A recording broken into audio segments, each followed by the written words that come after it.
welcome to Hashimoto's Unfiltered, real talk, real solutions. The podcast where we cut through the noise and get straight to the heart of living with Hashimoto's. My name is Dr. Ray Benedetto, your host, and I'm here to share my expertise, personal insights, and from time to time, conversations with incredible guests to help you take control of your health. Together, we'll explore actionable items, debunk myths, and navigate the complexities of your thyroid health. So whether you're newly diagnosed or a seasoned warrior, this is your space for unfiltered truth and real hope. Let's dive in.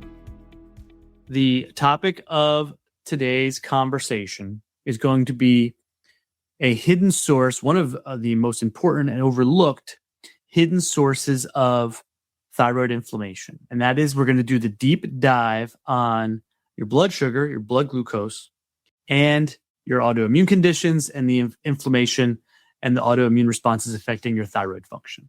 And as you guys know, I always like to start off, if you've been here for a while, if not, and you're brand new, welcome in, now you know. I always like to start off these live streams and kind of these education sessions, if you will, with a couple of thought-provoking questions, because there's a reason why you're having the symptoms you're having, and these hope at least get you to start thinking, and then we're gonna do a deep dive on these today. So number one, do you ever find yourself needing maybe a little sweet treat or something sweet, like some kind of chocolate or something, craving some sweets after a meal? Many of you are probably going like this right now. Like after lunch, you eat lunch and you're like, man, I need something sweet. Like I know I just ate, but I feel like I need something sweet. Or you need a coffee to survive that, mid-afternoon slump, that 2 p.m., 3 p.m. slump. Part of that is your thyroid paying the price for a blood sugar crash. Okay, and we're going to get into why today. Number two, how many of you have been told that your blood sugar is normal, but you still get shaky a lot of times, irritable, dizzy, maybe if you miss meals or you go long periods of time without food? I'm sure many of you also nodding your head again. Let's get to work. Here's kind of why I wanted to address this topic today. Again, most of the time, how do I decide what I'm going to talk about in any given week? It's what am I getting a ton of questions about? What am I seeing a lot with my patients or on consultations or new patients? I'm getting private messages, I'm getting emails all the time about X, Y, and Z. And it's usually what determines my topic for that week. Because I'm like, all right, well, this is an issue going on with a bunch of people, at least this week, and I have kind of a running list. So sometimes I'm a week or two behind. Okay, I need to address this. Like, this is something I need to address. I need to record it, post it on my channels, and then it'll live for all of eternity, and people can watch the replay and get the answers that they want. So here's the deal. Your thyroid and your adrenal glands, which your adrenal glands, most of you are familiar, is our endocrine response, right? Our endocrine system, our glandular response to help managing stress and blood sugar. They are essentially roommates, your thyroid and your adrenals, or cousins, I like to say sometimes, right? When one is really loud, chaotic, out of control, the other one can't rest. So you got two roommates living in a room, like college roommates. One of them's out partying all the time and doing crazy stuff and loud and obnoxious and all that kind of stuff. The other one's like, man, I can't sleep if you're going to be up all night doing that stuff. So unstable blood sugar. So if your blood sugar is either too high all the time or too low all the time, honestly, if it's like a roller coaster all the time, which is much more common, dysglycemia, we talk about dysbiosis in the gut. We're talking about dysglycemia with blood sugar. It creates this metabolic stress. Your metabolism is always under constant stress, and that fires up the immune system. So it turns the immune system on, tells the body is under attack, and that can lead to an increase in those pesky antibodies that people with autoimmune thyroid conditions have elevated in their blood. So the unstable blood sugar can cause this metabolic stress, which fires up the immune system, which then fires up a chronic inflammatory response as well, which then fires up the immune system. So it's this vicious cycle that can be triggered by unstable blood sugar. Number one, let's talk about this blood sugar roller coaster versus the immune system. That's number one. Here's what the science is. When your blood sugar spikes, boom, blood sugar shoots up. Your body pumps out insulin. That's its job. That's insulin's job. The pancreas cranks a bunch of insulin out.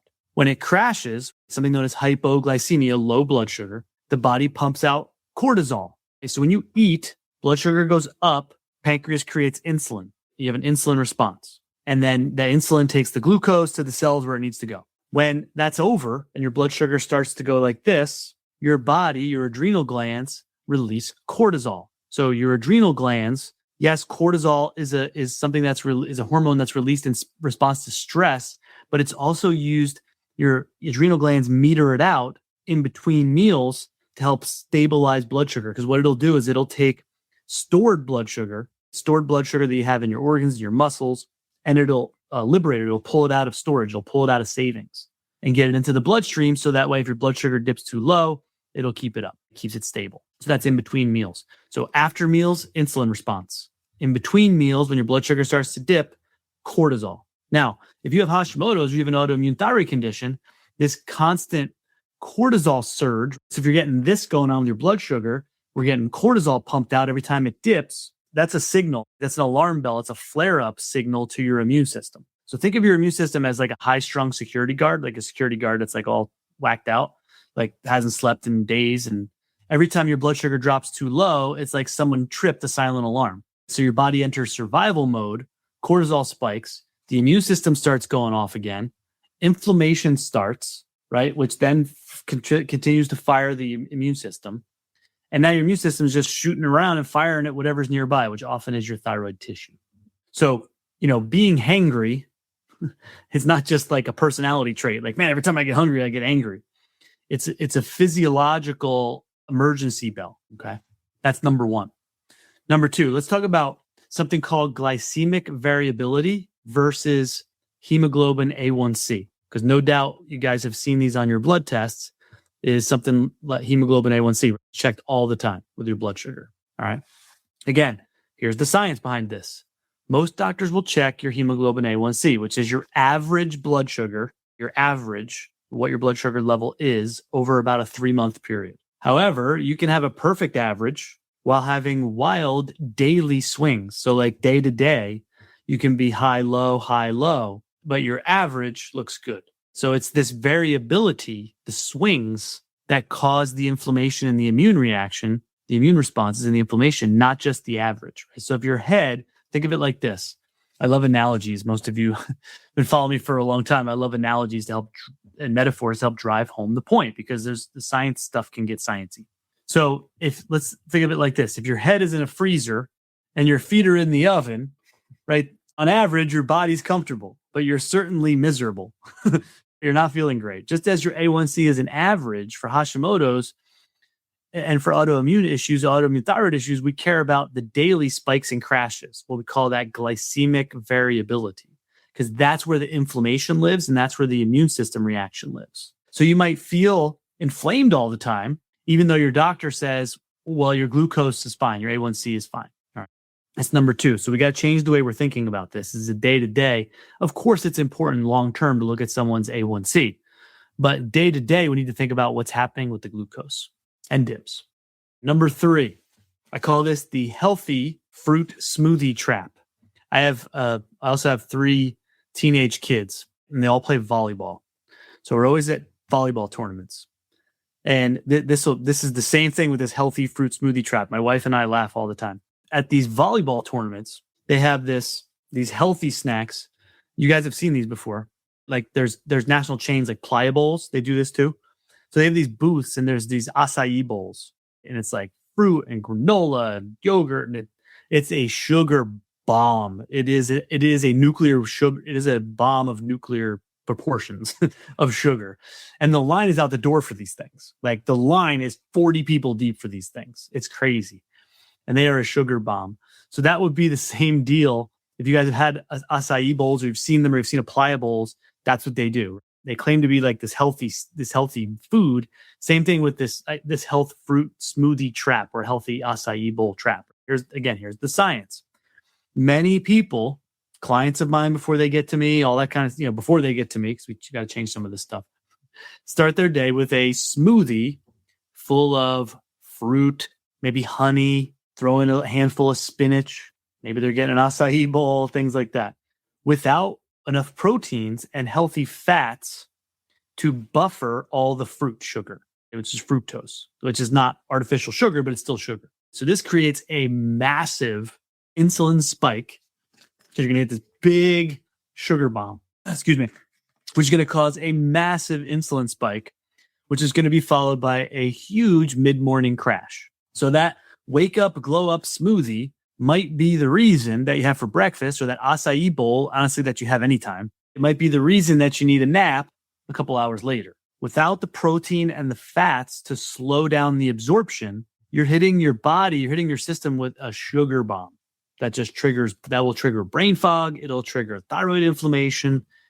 And we don't have to stop at smoothies. We don't have to stop taking or drinking the smoothies, but we have to change the math, if you will, of what's going into them. So right there alone can provide you with an immediate actionable thing that you can do now, today, tomorrow, right? Tomorrow for breakfast, to change up the math of what's going inside your breakfast smoothie or your acai bowl, is cutting way back on the fruits, adding in more proteins and fats, healthy fats, right? Throw in a little coconut oil, throw in a protein powder, those kinds of things to help stabilize blood sugar. I get it, even though it's healthy, right? It's fruits and it's all that kind of stuff. Honey, like natural foods, like real foods, it's just too much. It's too much sugar at one time, especially first thing in the morning when we've been fasting overnight. Like we haven't eaten since dinner, perhaps, and now we're really fasting. And then we throw the sugar bomb in there and we go from here, our blood sugar, to bang, like within minutes, an hour. Last point for today, then we're going to take some Q&A. So again, if you're here live and you have questions, put them in the comment section. I will get to them. And if we don't have any questions, we'll wrap it up. If you're watching this on a replay, same thing. Now, fourth point for today, and the final point, is insulin resistance and thyroid sensitivity. All right. Again, many of you have been checked for this. Maybe many of you have been diagnosed with this.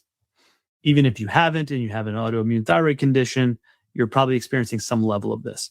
Honestly, if you're a postmenopausal female and you're listening to this right now, then you have some level of this going on. Postmenopausal women, by losing the influence of their hormones, primarily estrogen, even if their blood work looks normal, will be experiencing some level of insulin resistance. It's just our physiology. It's the way it's going to happen. We can do everything we can to mitigate it. It's still always going to be there a little bit, but we need to do everything we can to mitigate it. So especially if you're listening to this right now, you fall into that category. Here's the science behind it. Insulin resistance doesn't just affect your weight, right? I know that's what everyone looks at, is how much I weigh, like my weight on the scale. It also affects how well your thyroid receptors work. If your cells are insulin resistant or numb, if you will, to the insulin, or they're blocking the insulin, they will also become less sensitive to thyroid hormones, T3 primarily, as well.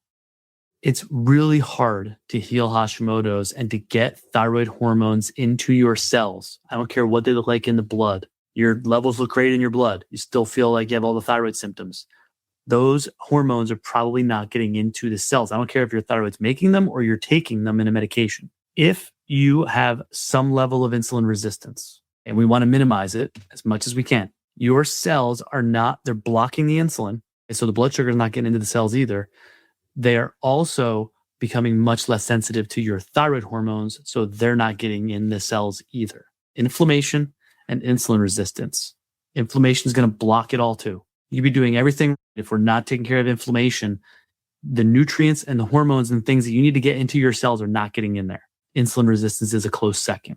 So you can't heal your Hashimoto's while we're riding this blood sugar roller coaster. It's why dietary nutritional strategies need to be implemented right away with patients to help decrease the inflammation, stabilize their blood sugar. It is gigantic. And it's a non-starter. It has to be done to even get their thyroid hormones into their cells. So if your cells are locked down, right, they're locked up because of this insulin resistance, your thyroid medication can't get in and do its job. Like those hormones aren't getting in. And if you're making the thyroid hormones that you're naturally making aren't getting in, they're being blocked. So we have to clean out those receptors. We have to clean out the locks by stabilizing your blood sugar and your inflammation, which go hand in hand with your immune system. So your thyroid can finally start So your thyroid hormones can finally start getting into those cells and getting you that energy that you're looking for. Getting you that symptom relief that you're looking for, because now your metabolism, getting the weight coming off, all that kind of stuff, because now the thyroid hormones can actually get into the cells, do their thing, get your metabolism back where it needs to be. Which this totally explains why some people keep increasing their thyroid medication. Sound familiar?